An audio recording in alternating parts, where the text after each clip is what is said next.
భూమి, నీరు, ఆకాశము, అగ్ని, వాయువు. శివునిలో అత్యంత ముఖ్యమైన అంశం ఏమిటంటే ఆయన భూతేశ్వరుడు, పంచభూతాలపై పట్టు ఉన్నవాడు. సృష్టి అంతా ఈ పంచభూతాల ఆట మాత్రమే.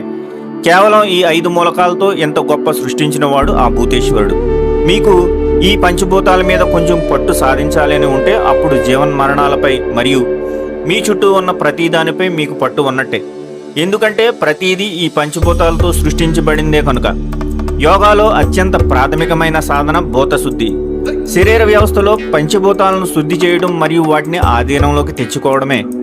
ఈ పంచభూతాలపై మీరు పట్టు సాధిస్తే మీరు మీ భౌతికమైనటువంటి జీవితంపై పట్టు సాధించినట్టే. మొత్తం ఈ 5 పదార్థాలే ఒక ఆటలాగా ఆడుతూ మన జీవితాన్ని నడిపిస్తాయి. ఈ పంచభూతాలు మీరిచ్చే సూచనలకు అనుగుణంగా ప్రవర్తిస్తే ఆరోగ్యం, శ్రేయస్సు, విజయం మొత్తం ఏదైతే మనిషికి కావాలో వాటికి పట్టు సాధించినట్టే. మీరు వీడియో